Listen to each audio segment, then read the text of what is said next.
Up next on Inside the SCCA, presented by RaceSchool.com. Racing to rejuvenate Formula F.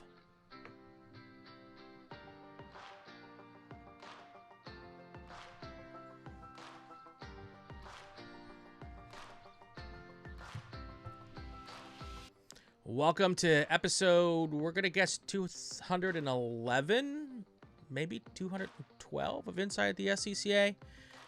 This is our running joke, folks, as we all know. I can never remember which episode we're on, but I know it's after 109 because that was the start of season 5. We did that a couple of weeks ago with Andy Lally. If you didn't see that one, after you're done watching this one, go back and watch that one. It's a great show. Tonight, my guest is coming to us from Sebring, Florida. Popular place this time of year for racers, especially the ones from up where Ted and I are from, originally from me, and he is still there, Wisconsin. Snowbirds like to go south for the winter, don't they, Ted? That's for sure, Brian. It's nice and warm down here, Yes. Unlike back home. Ted Burns is my guest. Ted, so the drinking game for tonight, Ted, is every time I mistakenly call it Formula Ford, we have to drink, okay? So Well, that's going to be hard it's because gonna be that's how I refer to it as well. For those people who are watching who have been around as long as I have, it is really hard to get used to calling it Formula F. I know it's what we call it. We'll go into that a little bit, and a little bit later as to how that came about and what that's all about. Ted is here with us tonight. We're going to get into it in a little bit. Lots of changes in the SCCA regarding formula classes, especially these small bore formula classes. And that's what we're here to talk about tonight. But as everyone knows, we start every single show with a new guest the same way. And it is this, Ted. The question is, how did you get mixed up in this crazy sport that we love? Oh boy, that's a loaded question, Brian. Nice. That's my favorite kind. I mean, I think it goes way back. There's my dad raced way back in the day. He drove a Bug-Eye Sprite in age production through an SCCA, eventually moved into some Sports 2000, stopped all that before I was born. But that whole racing bug was very apparent. So as long as I can remember, I've always grew up, watching racing, just loving cars. I think there's a picture of me sitting in my uncle's Formula Ford at 2 years old, sitting in the seat with my hands up on the steering wheel, and made it up to Road America shortly after, and I think fell in love with racing ever since. So did your dad stay involved with the sport when he stopped driving? Or because I don't like when my dad stopped driving, I couldn't get him to go to the racetrack. Did not want to have anything to do with it. If he wasn't involved driving, he was not having fun at the racetrack. Did your dad keep going? Yeah, for sure. We grew up going to races, especially up at Road America, seeing friends race. Sure. We went to IndyCar, NASCAR races when they came to the Chicagoland Speedway when that was first built. So, we're always watching racing on TV. We're always working on cars out in the garage. So, we definitely was not kind of away from it. So, when I asked, we went back when I was in middle school, high school, and I asked to go see the June sprints, we, hopped in the car and drove up for the day just because, that was the place to be. And when did you first start getting involved on the participant side of it yourself?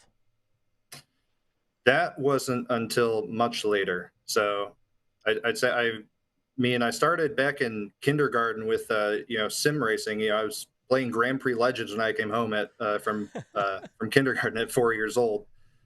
So that's always been a huge part. I've always wanted, to be a driver.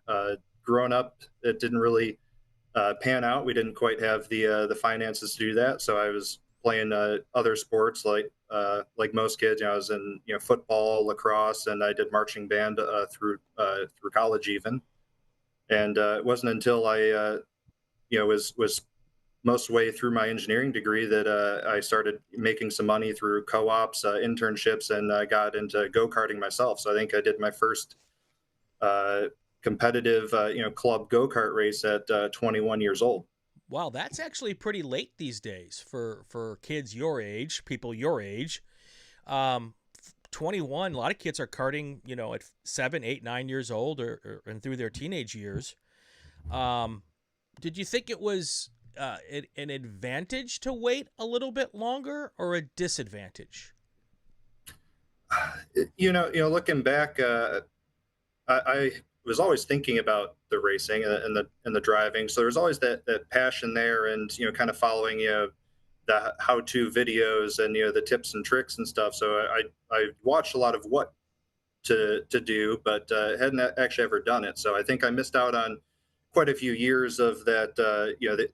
Of forming those habits. But at the same time, I had read up a lot on what are good habits, and Right. I didn't have any bad habits to break. So it's good in that regard. I had a much more respect for the equipment and the cost involved in racing, Right. starting at that age and having to finance it myself. So I have huge mechanical sympathy per Sure. se towards my equipment. Yeah, So it's a different deal when you're writing your own checks, right?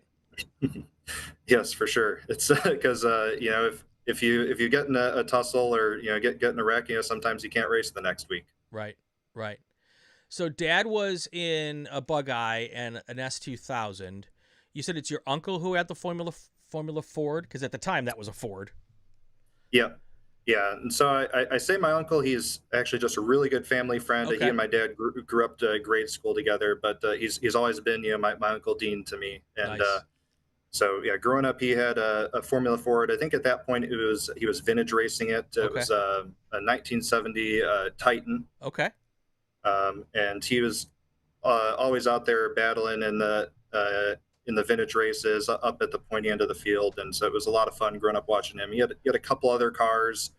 He had an old March Formula Atlantic. He was fortunate enough to have a couple of the vintage Formula One cars. He had the UOP Shadow, Wow. which is one of my favorite cars. But for whatever reason, I just always came back to loving the Formula Ford, and that was always my kind of goal, and that was my favorite race to watch growing up. That was a class I always followed, and so even when they first started streaming the races, that was what I wanted to watch. I made sure when we went up and watched the June sprints that we'd make it there to watch the Formula Ford race, and so it's just always been kind of my goal, and so Right. to keep working towards that goal was always my main objective. So if you started karting at age 21, you're already in college at that point in time. Mhm. Tell us a little bit about where you went to school and what you went to school for. Yeah, so I mean, growing up, I realized that driving race cars may not be my primary occupation. So it kind of started to shift towards well, if I can't be driving the race cars, I still want to be working around them. Maybe I could be an engineer on racing cars, or just get in that side of things. So I started looking at uh, ways to be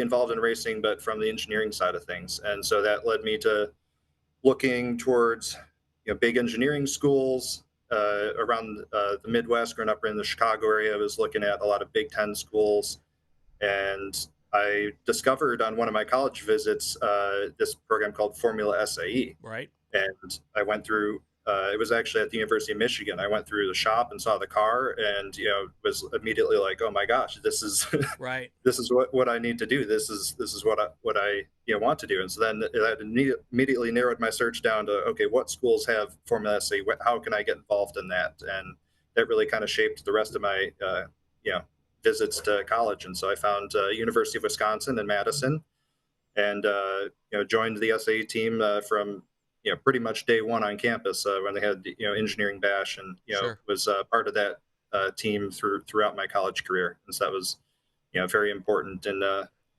kind of shaping what I wanted to do with my degree, and just kind of aligning with all my passions for motorsport. Right. Right. So if you're in looking at Big Ten schools, look at a Formula SAE programs. Um, you bypassed probably one program that has the single largest funnel into motorsports, maybe in all of North America. You know what I'm talking about? Purdue University. Yep. What pointed you towards Madison versus going to Purdue? Honestly, Purdue wasn't really on my radar. I grew up in a household that was a huge Notre Dame Oh fans. boy. My granddad went to Notre Dame, so I had a So huge, you would have been yeah, disowned had you gone to Purdue. exactly. So it was one that wasn't even really on my radar. I knew they had the team. It wasn't until I actually was in college I learned about the Purdue Grand Prix, Yeah. and that may have kind of influenced my decision. But yeah, so I was looking at at Wisconsin, Illinois, Michigan, and yeah, just was trying to see what kind of companies they had connections with, in the Yeah. automotive industry, and what would seem best to like what would I want to work for after school.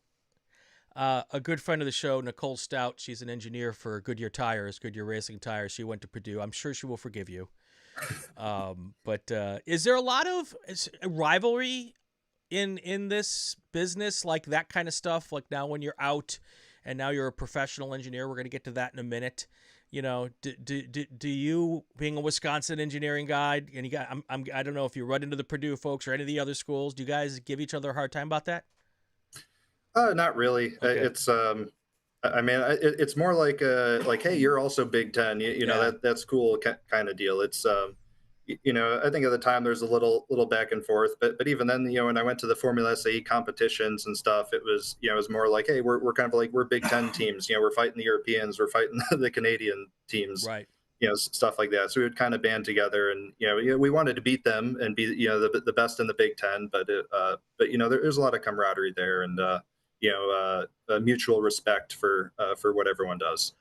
When I was growing up, my best friend went to UW Platteville into their engineering program, and they had a Formula SAE there. And I didn't realize that it was a big deal at that point in time. I didn't know that other schools had them, and then at some point it became somewhat well publicized that the SCCA solo program was a place that was either helping out with Formula SAE, or I think I saw a Formula SAE car at a solo event.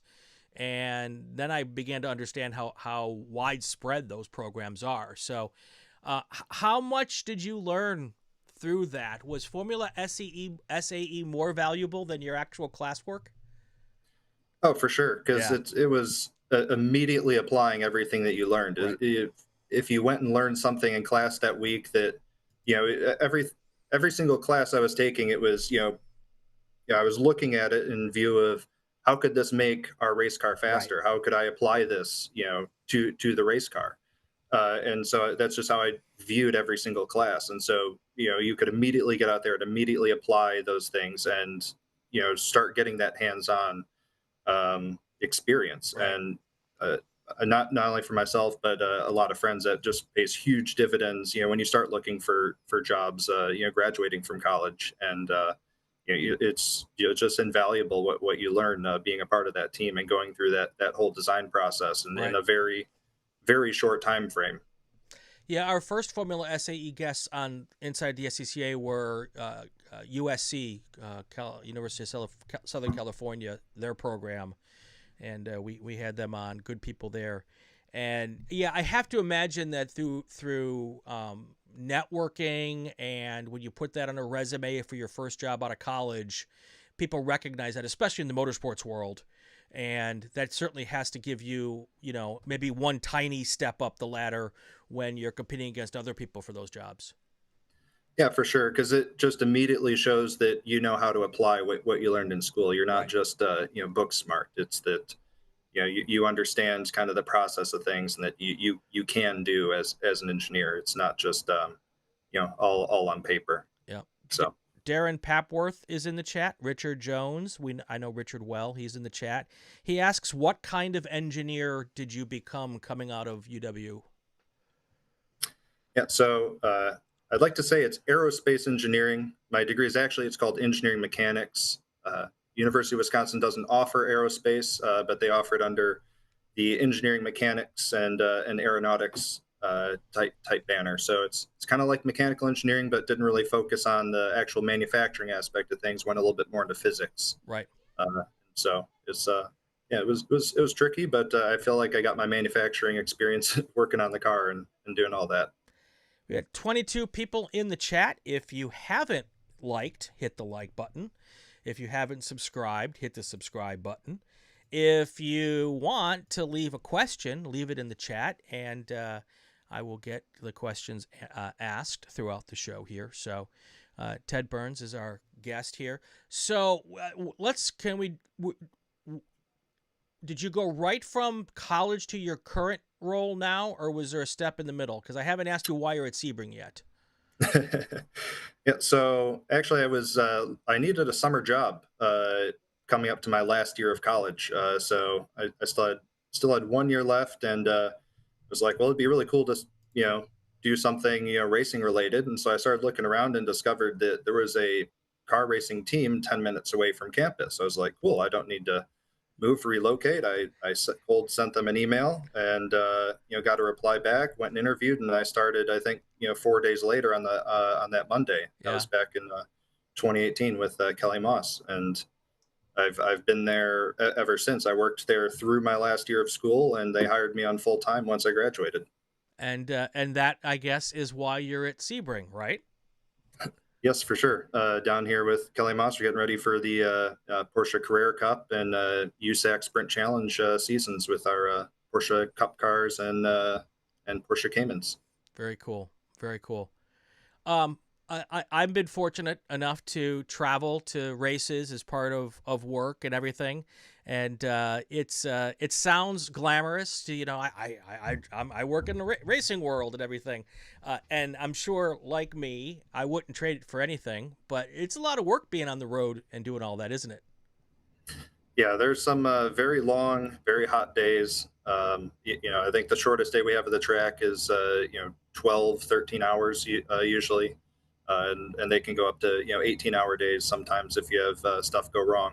So it's tiring. I mean, you're away from home. You're not sleeping in a familiar bed. You're always dehydrated. So it can be pretty taxing, but it's a lot of fun. You get to see cars on track, and you get to work some pretty big events, which can be pretty fun. Very cool. Very cool. All right, Brian Stasinski beat me to it. He's in the chat. Also, Jay Messenger in the chat.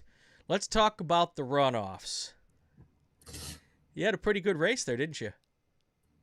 It was going exactly to plan up until it wasn't. Tell us a little bit about your run at the runoffs. Obviously, at the track you grew up going to, that's got to be a dream come true for anybody. I've raced at Road America, but I have not raced the runoffs there. First, before we get to the race itself, when you find out that the runoffs are going to be at Road America, that's got to get your spidey senses going. Yeah, for sure. My first runoffs I ever did was at Indy, which was a really cool facility. Yep. But it's always been my dream to win the runoffs at Road America, and I know, once they announced it was coming back, I was super excited, because that's that's a place that I grew up going to.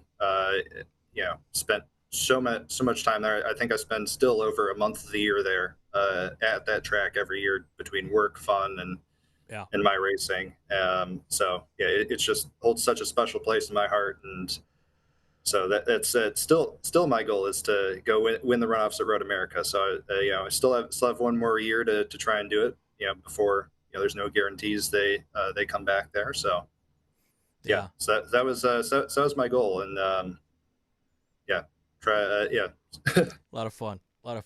So as my homework for my Super Tour announcing duties, I go back and watch every runoffs race between the end of the runoffs and the start of the next season.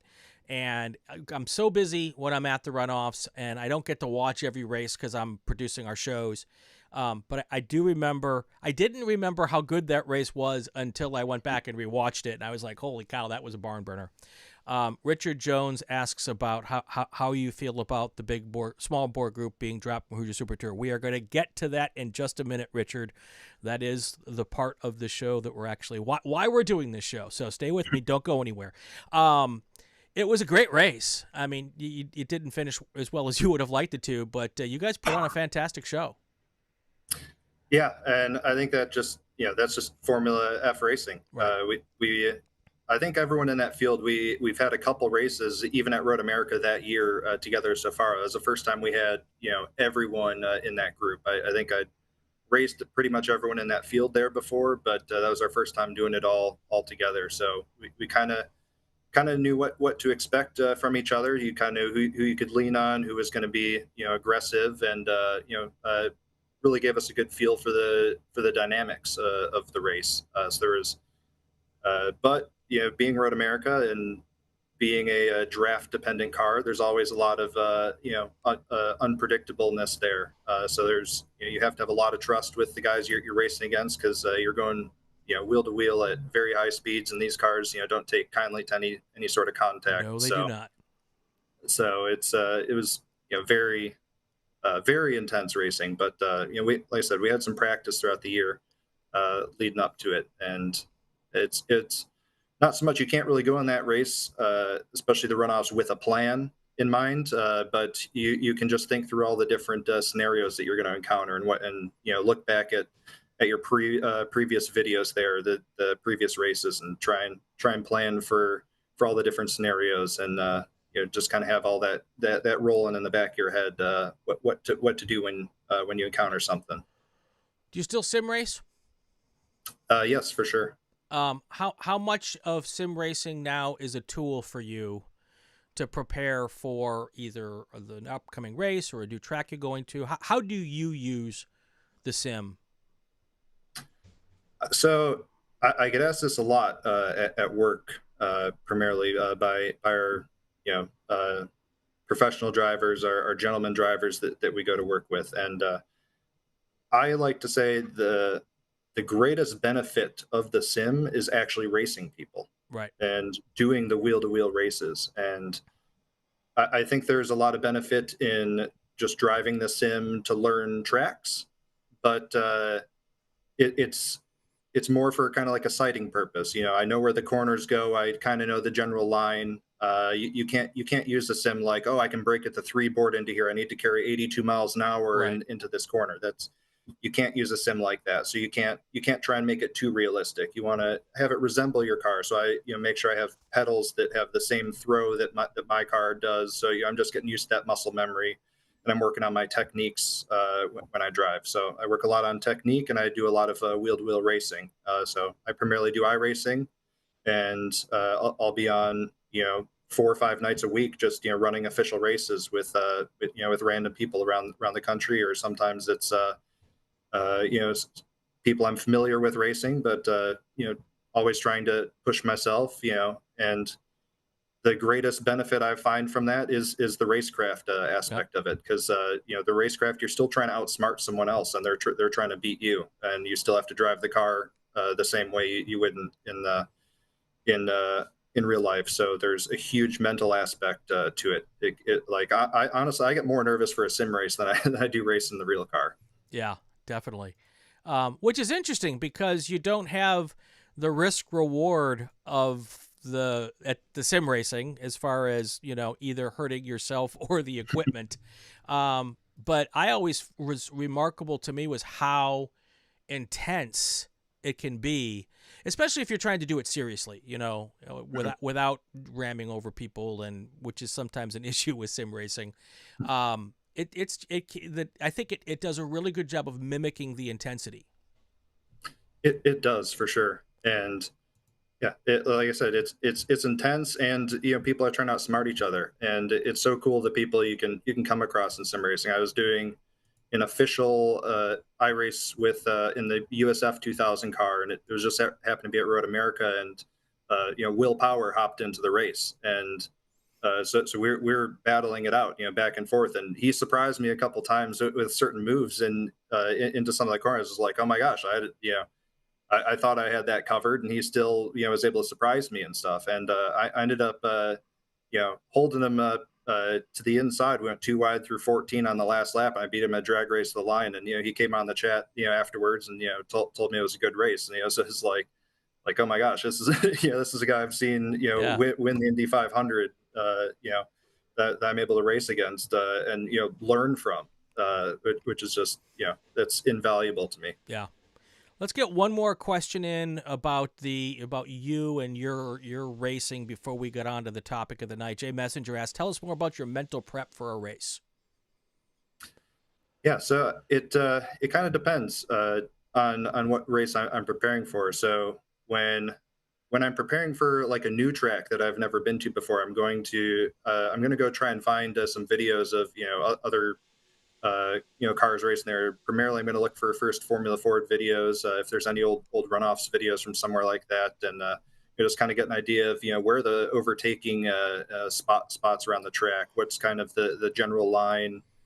Um, I'm going to look for stuff like that. I'm going to do, basically do my homework. If I've driven there before in the past, I'm going to rewatch my videos. I'm going to look at take track notes from every track I go to. I'm going to look down what I wrote down, where I was able to find time in the past, and just kind of study so I make sure I show up prepared.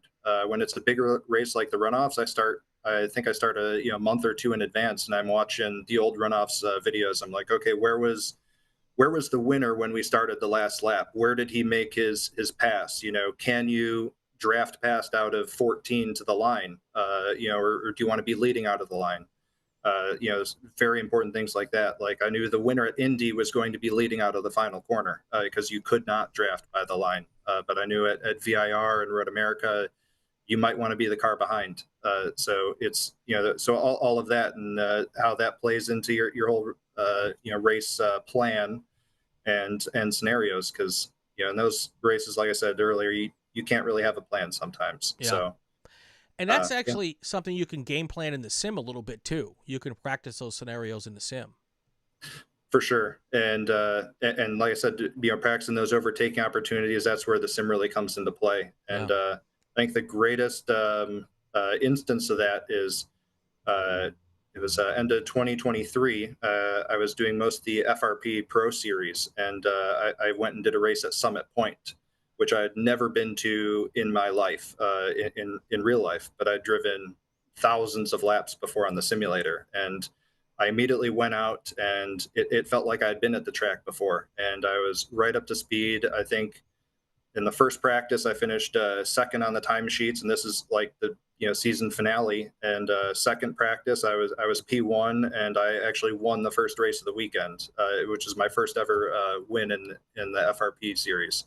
And I attribute that 100% to all the time I did on iRacing. I think I led more laps that weekend than any of the other drivers, and it just felt natural and came so easily just from all the preparation I'd done on the sim, in the past. Yeah, definitely. All right, so we're going to take my moment here to thank the folks who helped me do this, and then we're going to come back and talk about the changes that have come this year in the classing and particularly how it has involved the small bore classes as well as Formula F in particular. And but our discussion is going to apply, I think, a lot to the other classes as well. But first, I want to thank, of course, the people who are helping me here. The people up above my shoulder here, Fastlane Race School, raceschool.com. They are some great folks out here in California. Most of their stuff now is at Buttonwillow, and of course, Buttonwillow now has two tracks at Buttonwillow, both the Classic and the Circuit, which we debuted a couple of weeks ago, and we'll be back on for the Super Tour this year. Raceschool.com, they have a great program there. They do things a little bit differently. Lots of one-on-one driving coaching, which I think is their specialty. You get your full SCCA competition license at one of their schools if you pass. There's defensive driving schools, high-performance driving schools, a whole bunch of stuff. Really good people out there. Check them out, raceschool.com. Of course, Solo Performance Specialties, Dave and his crew, they are out at most of the National Tour solo events. They also have a great website. They can call them on the phone. If you are soloing and need stuff for that program, check out the good people at Solo Performance Specialties. Ray Esports, the official esports league of Inside the SCCA. Love racing with Ray and everything that he does out there. He's got a really good program and a lot of SCCA races involved. I talked earlier about how you have to, some of those sim racers want to do more wrecking than racing. That's not the case with the Ray Esports stuff, so that's really cool. Dave Pinteric, William R. Pinteric and Associates. Dave, of course, is a GT1 driver, Spec MX5 driver, one of us SCCA family members. He puts on, he is a big supporter of the show. If you need financial planning needs, go check out William R. Pinteric and Associates. And of course, we've got Racekeeper. They are the official in-car camera of Inside the SCCA. You can check them out at racekeeper.com. All the information for these great partners are in our show notes. When you click and call and talk to them, tell them that I sent you. My guest tonight, Ted Burns. He is a Formula F racer. See, I got it right. And he is here with us. We brought him on the show to talk about the class and what's been going on with it.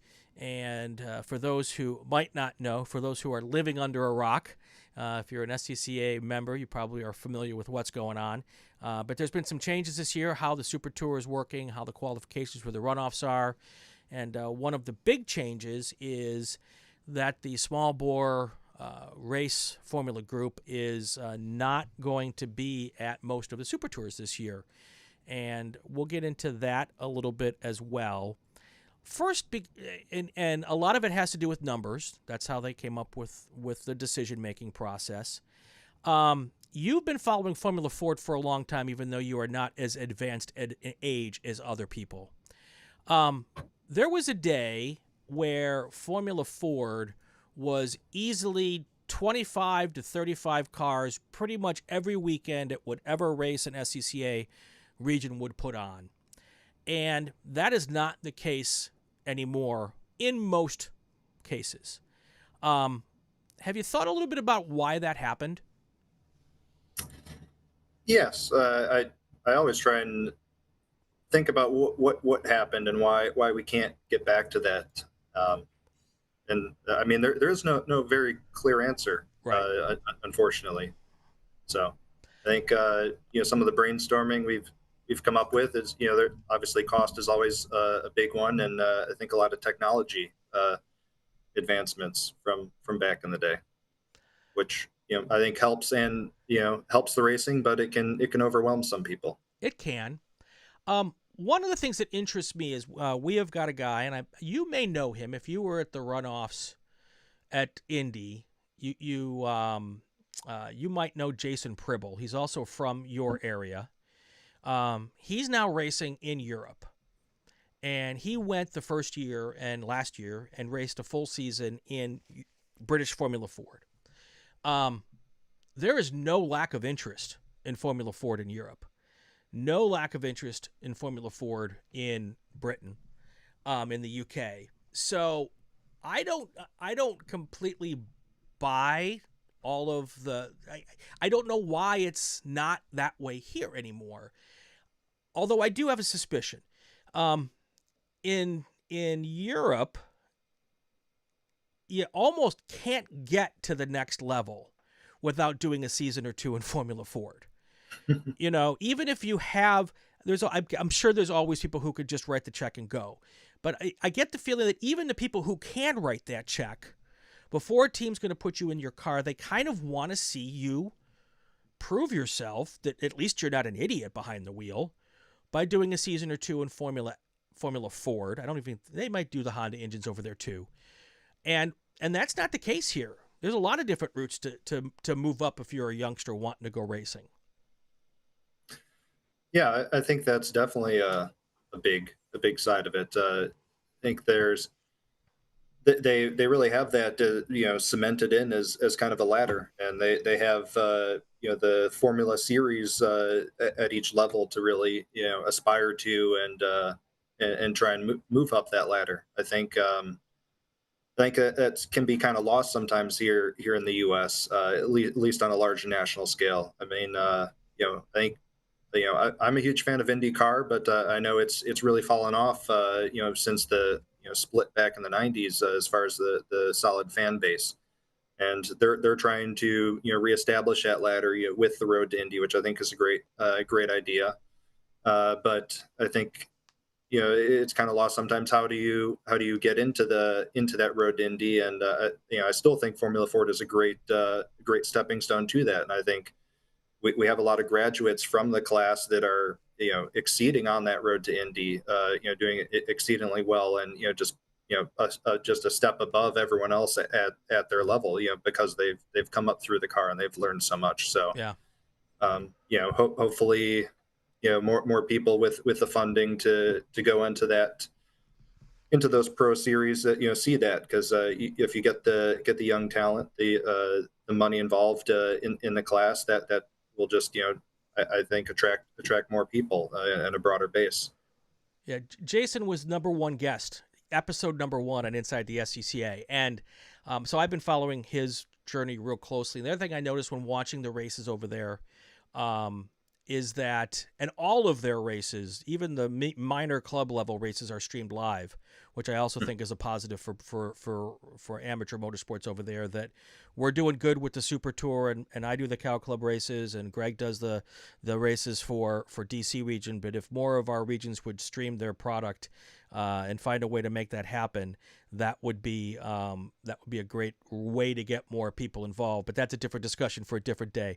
But one of the things I noticed when watching their races is that the way they run things is they have racing in the same race. I believe they call it a master's program or a veterans class within the class. And that, I feel like, gives older drivers and maybe sometimes older cars an opportunity to be part of the same big event. And then they're there to give some mentoring to the young drivers coming up. And when one of these old crusty guys like me does well, they talk about it, big deal, and all of that. And it adds another level to keep the younger people and the older people who might not be still as fast as the younger guys a chance to compete, but not have to worry about being as fast as a guy like you. Yeah, it definitely helps having that kind of split, and I mean that carries through all levels of motorsports. Like through at work, I work in Porsche Carrera Cup, and we have that series. It's all identical Porsche GT3 Cup cars, and it's split into three classes, and that's based on age. I think just age, which coincides with the driver experience. Sure. Um, so yeah, it's definitely a platform that works. So I don't know how we can apply it here. Obviously, FRP series runs Formula Ford, and they've been very they've been pretty successful here in the U.S. as mainly as an East Coast series, Right. and they run a Masters division as well. And I think that it's typically split about 50-50 between people in the pro class and people in the Masters class. I think we're normally seeing 10 to 15 cars per class Right. out there, which is great seeing those numbers, seeing those drivers. And I know that some of the Masters guys like having other people around their I don't know. I wouldn't say skill set, because some of them are very quick and, Sure. and have won overall, but their I guess reaction time Right. for Yeah. So if we can apply it to SCCA, that maybe that helps. Yeah. And there's pockets of in all of the classes in SCCA, and there's pockets of regions around the country that are, one class or one type of racing is more popular than others. In the Northeast, there's a huge contingent of Formula V drivers that'll come out for the regional races. Out here on the West Coast, I think we've got 3 regular Formula V racers that go up and down the West Coast, and sometimes there's just one. Mark Edwards out here in doing his thing, who's been out here forever, and great guy. But there's not a lot of competition, and people want to race against other people. I mean, it's a first place finish when you're the only guy on the racetrack doesn't feel. I mean, it's first place finish, but it doesn't feel as good as when you're the first place finisher when there's 20 cars or even 10 cars.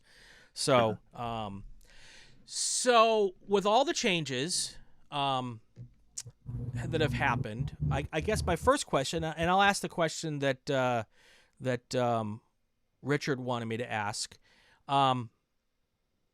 Formula F and Formula V are runoffs eligible classes, and the way they've set up the Super Tour this year, they're only invited to the West Coast Super Tour races. There's alternative races around the rest of the country for drivers in Formula F and Formula V to drive in to qualify for the runoffs and other ways. I have a feeling I know the answer to the question, but how do you feel about that decision?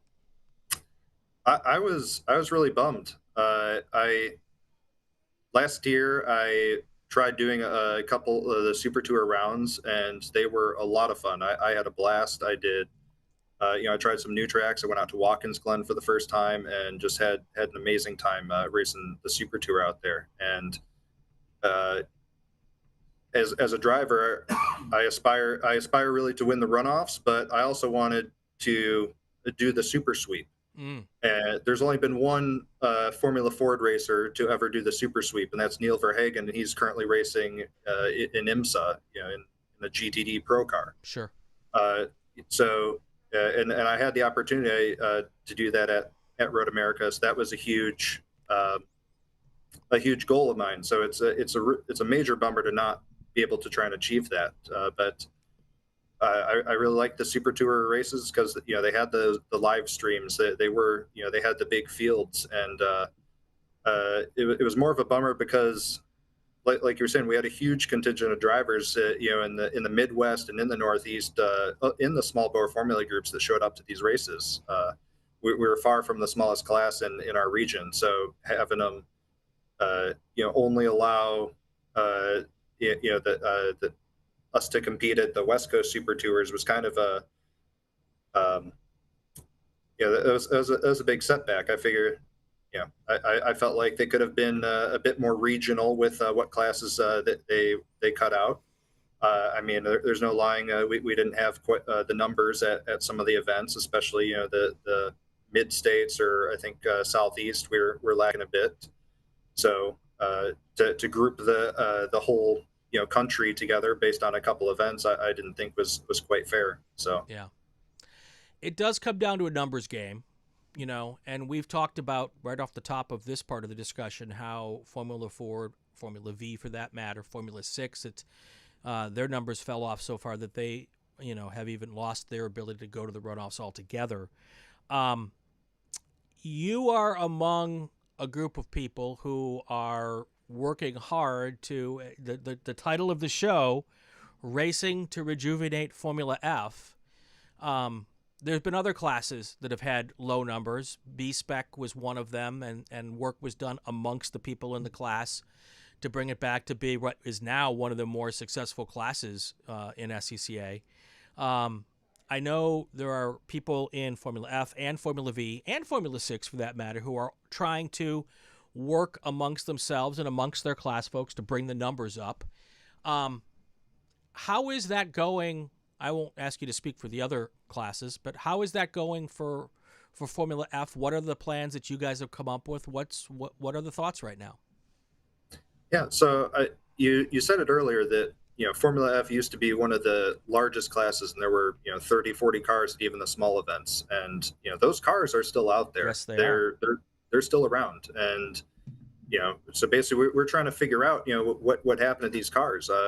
Why aren't they coming out to all these events? Are they racing elsewhere in vintage races now? Are they in need of a little bit of work? Does someone need some help here or there? And so basically we wanted to kind of group together as a class and be able to reach out and help these people, give them uh, these cars the opportunity to come out and race with us again, and just be in a position where we're able to ask questions and ask for help, because sometimes it's hard to know where to go in those situations.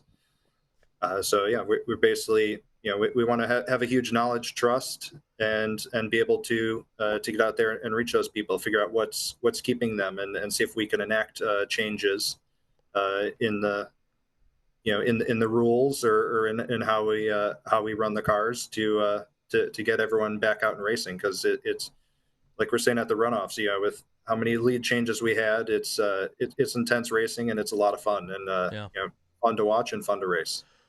In your outreach, when you have found cars that are under a tarp in the back of a garage not racing, what are people telling you as to why they're not coming out? I think there's and one of the biggest issues we've seen so far is the tire choice, and Mm, a lot of these older cars can still be pretty competitive, but they were made with suspension that works with a bias ply tire and runs very little amount of camber is the big one, as opposed to the radial tires, which are the current spec in SCCA racing, which you need quite a bit of camber to run. And so we found that that's a pretty big divisive issue for a lot of people, stopping them from bringing out the slightly older cars.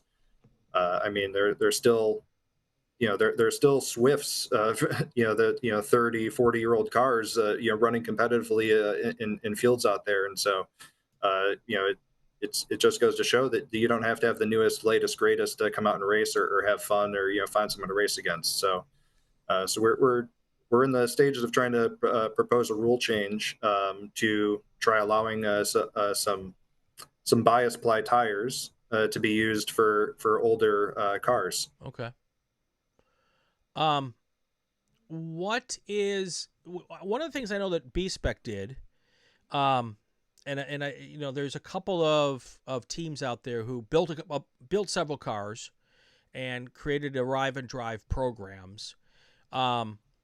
Anybody out there thinking about putting together a 4 or 5 car stable that they can take to every racetrack and make it easy? I think that the world that we live in today has changed, and there's 2 points I want to make with that.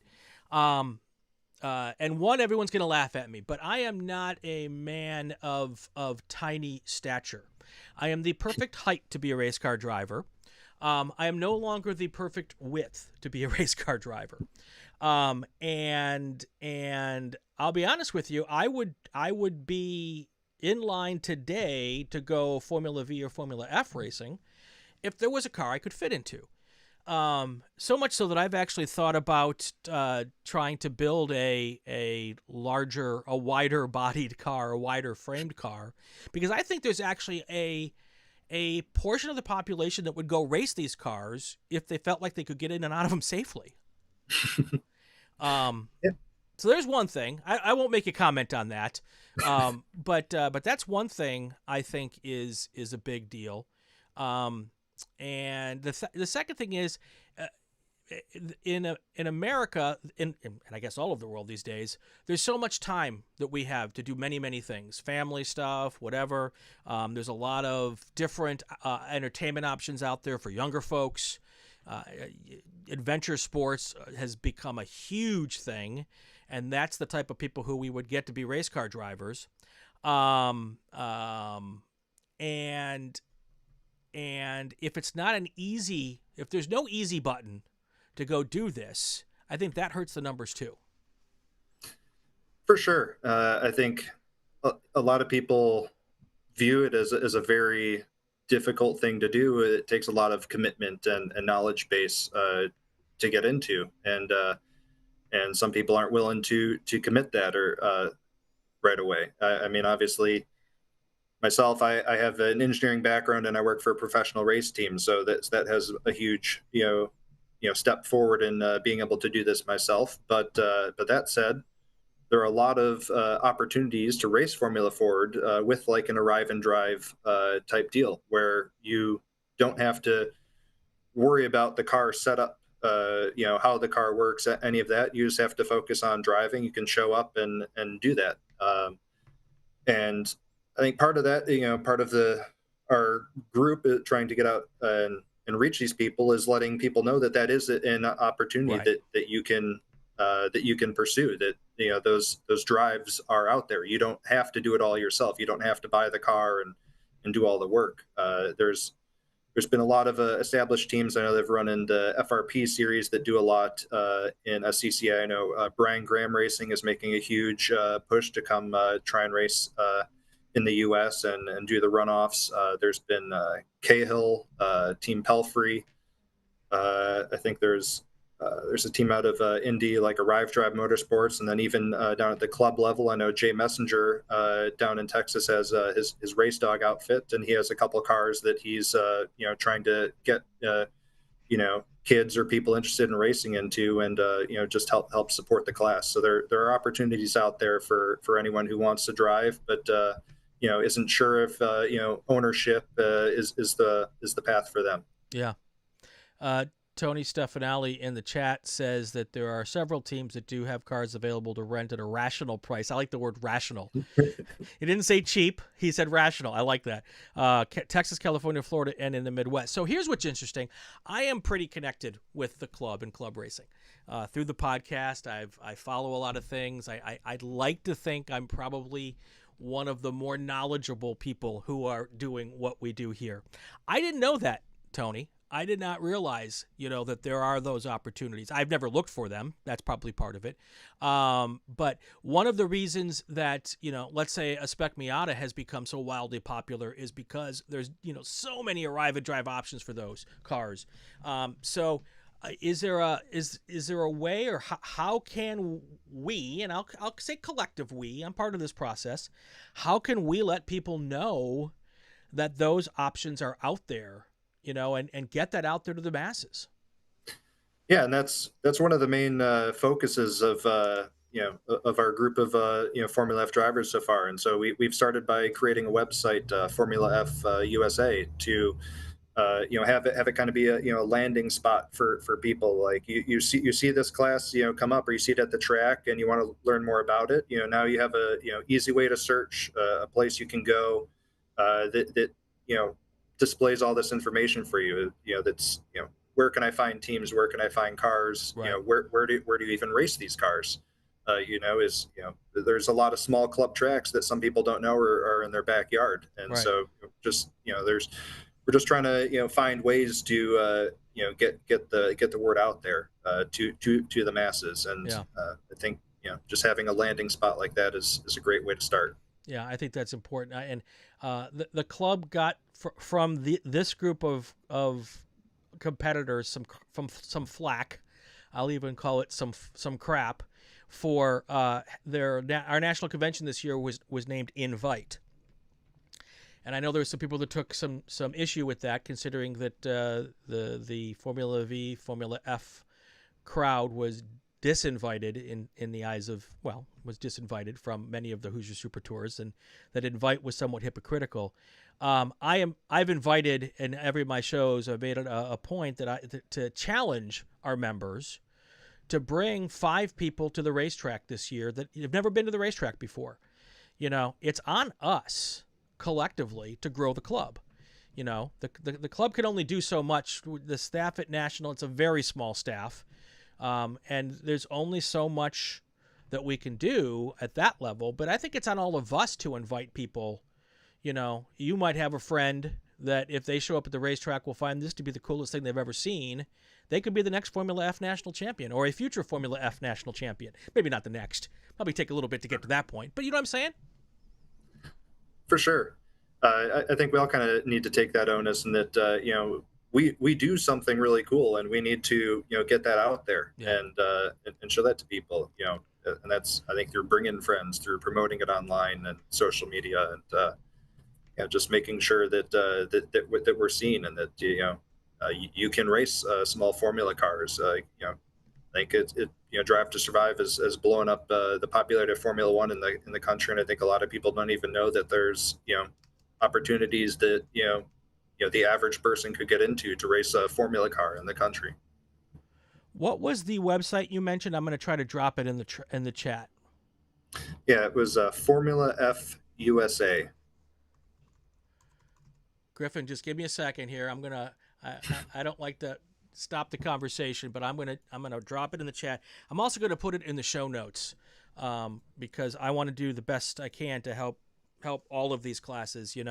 I have been saying for quite some time that I feel that there are too many classes in our club, and I'd be hypocritical if I didn't mention that.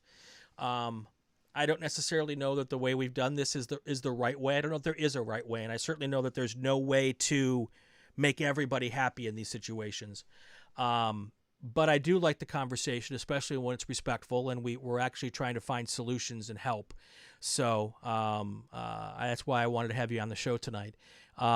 Griffin Jones says, we were talking about the wide man car. He says, I don't know. I'm 6'4", 280, and he fits in a Formula 600. I will suggest that being tall and heavy is easier than being short and heavy. I would rather be lanky in 280 than stocky or husky, as I had to go to when I was a kid. It's a little it's a different squeeze when you're trying to squeeze someone my size and height into a car. But I appreciate your point, Griffin, that maybe I have a misconception. I just haven't found the right car. But that's pretty interesting. So, have you guys in the class come up with? Is there an alternative schedule, or is there a schedule where you've kind of circled certain dates where you're all going to try to show up to? I've kind of been lurking in the background for some of these discussions. What has the group come up with for this year? Yeah, so we haven't come up with a specific set schedule of necessary races to attend. I know Formula Continental has done something like that with creating a smaller championship within a championship, but we're just trying to grow every event, and so we've started having points of contact for each event to try and make sure that if people need help, they have someone to ask who's been there to that track, knows about the facilities, can answer, can help provide any sort of barriers that are keeping people from getting to the track. And so we've started implementing that so far this year, and it's had great success so far. I think we've doubled the number of majors entries at this point this year than we had last year. So we're off to a great start, but we can't stop here. We have to keep that momentum going. And I think it's really just helped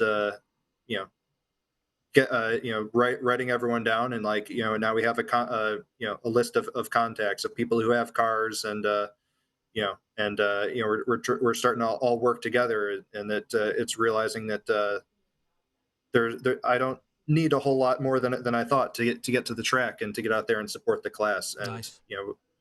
We're not coming back from the dead. We're still obviously invited to the runoff, so our class is still doing well. We're still one of the top formula classes in SCCA racing. It's so that's why it's kind of a bummer that our group was taken out. But then again, our group itself is small with only two classes. You're saying SCCA has too many classes, but as our group run group is two or three classes. So it's so we have to have the larger numbers in order to to be able to re-include that group. Right. So I don't think we're in danger of Formula F completely going away, but we're just trying to make sure that it's more fun, accessible, and as large as it can be going forward. Yeah. I agree. The club has numbers that each class has to hit to remain runoffs eligible. Formula F is not near the number to not be eligible at this moment, right? Your numbers are at least decent enough to that not being an issue, correct? Correct. We're good. We're good so far through 25, and looks like we should be good through into 26. But anything we can do to boost those numbers, or to get our own single class at the runoffs, because I know next year Formula F will be grouped with Continental. So to get it back to our own class, we have to improve the numbers a little bit, but it's not too far off. It's maybe one extra entry per majors, and if we can continue to.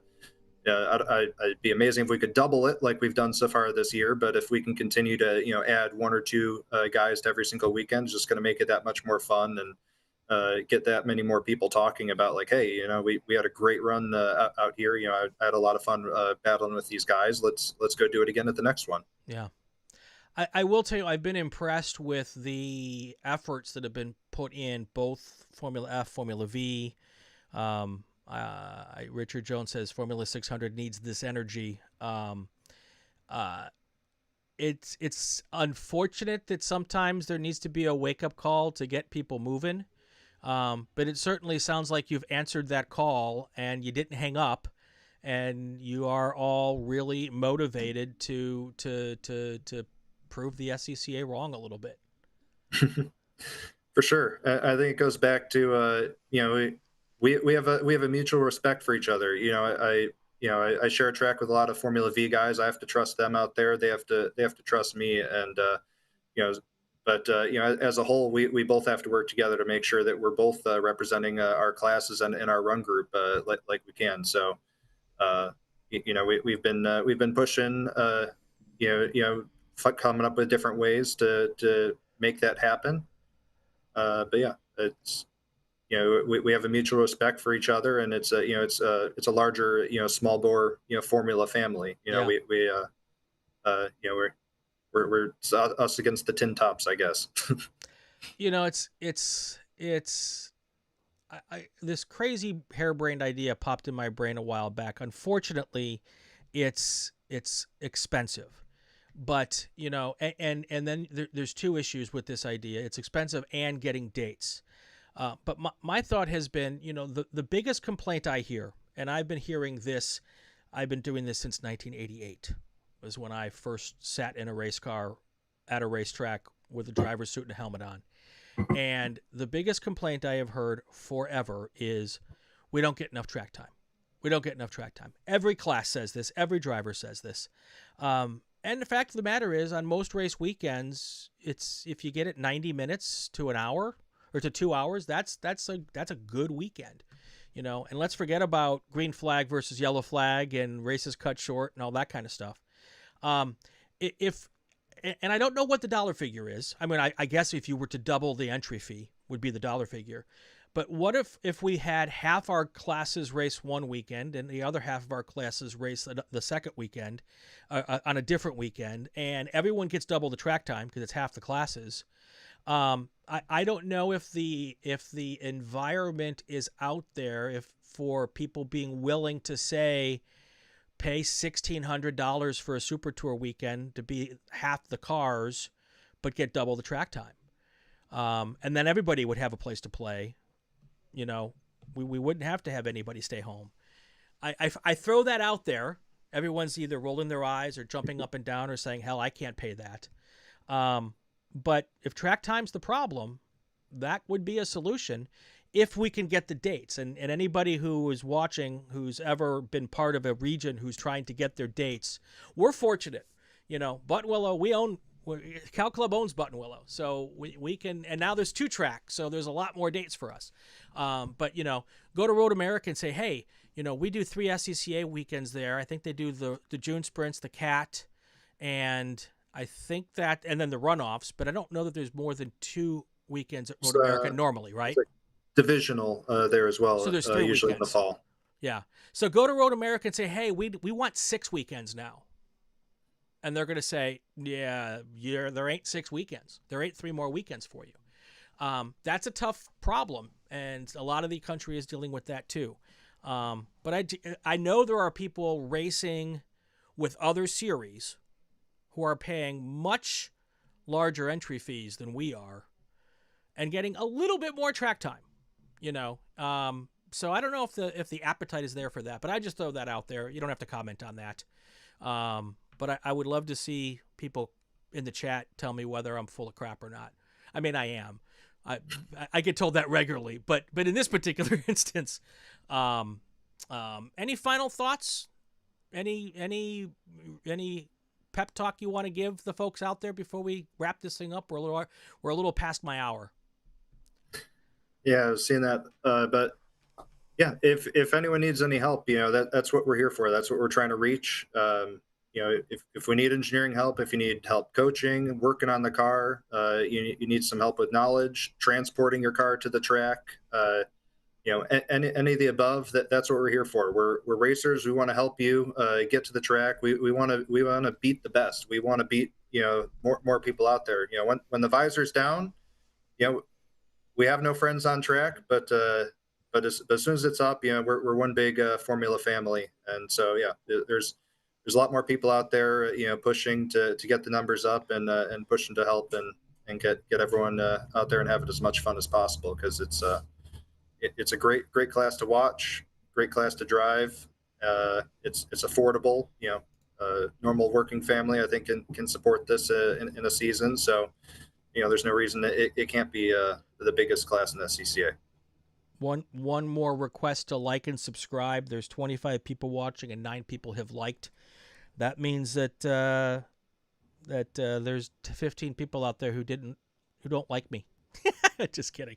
Hit that like button, people. It helps the algorithm. We appreciate it. This is the time where you get a chance to thank the people who help you go racing. Go for it.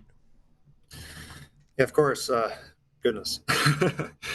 First off, I got to thank my family for everything they've done and contributed. I got to thank all my friends that have come and helped me over the years. I got to thank everyone from work as well at Team Kelly Moss, because without them, I wouldn't know what to do on my car. And lastly, I got to thank all of my competitors for being out there on track and making this so much fun, and being able to go wheel to wheel with them. It's a blast, and I'm living the dream. Thank you for coming on. I think this has been an important conversation. It's great to hear everything that's happening. I am absolutely rooting for, all of the classes that have not gotten exactly what they wanted to make the best of all of that, and to grow. I also want to extend the opportunity for the Formula V group and the Formula 600 group to come on the show.